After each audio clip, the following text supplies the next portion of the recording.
Hello everyone, this is Paul with Denver Decks, and today's discussion will be for those that are considering having a pergola installed over a patio. There's two different ways that you can have a pergola installed in a grade level application. It's not going over a deck, but over an existing patio or a new patio, or it's going over a portion of the yard. So there's two types of grade level pergolas. One where it's attached directly to the house, and then you've got support posts on the outside, or two, one that's freestanding. Now I want to address freestanding pergolas quickly. So in a freestanding pergola scenario, you're going to have supports on all four corners, and depending on its width, you may have intermediate posts as well. A freestanding pergola is always going to cost more when done properly than one that's able to attach to the house. The reason being is if we're attaching to the house, we're using 6x6 cedar support posts. But if it's a freestanding pergola, we need to use 8x8 cedar posts. The reason being is if it's freestanding, in essence, what you have is a table that's 7 or 8 feet above the ground. And those posts need to go down into the actual respective footers, the concrete footers. And then, of course, we treat them with a moisture protection membrane so that they can't wick water. But when you've got, let's say, a 12x12 pergola with 4 posts, one on each corner, each of those posts are 8x8, carrying down below the ground 36 inches and 7 or 8 feet above the ground.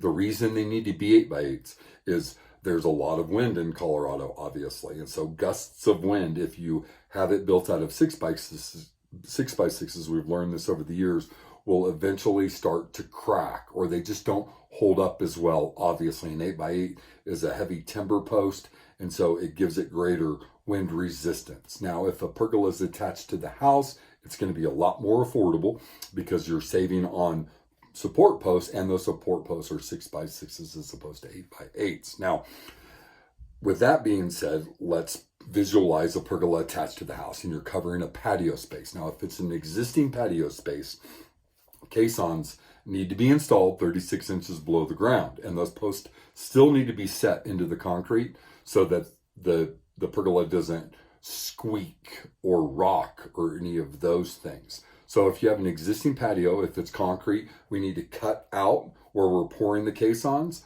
The city inspects it, or the county inspects the caisson, and then we pour the concrete back flush to the existing patio.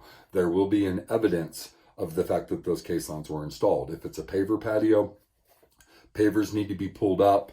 We pour the posts into the concrete, and then you'll have the pavers reset. Now, oftentimes when we're doing a pergola in a patio scenario, homeowners are also wanting us to pour a new patio for them as well. That's very common. So in that sort of a scenario, it flows together a lot more nicely. So we're going to dig the caissons, we're going to build the pergola, and then we're going to pour the concrete. You're going to be able to see some photos on our website of pergolas that we've built over brand new concrete patios that we've installed. It makes it look a lot cleaner.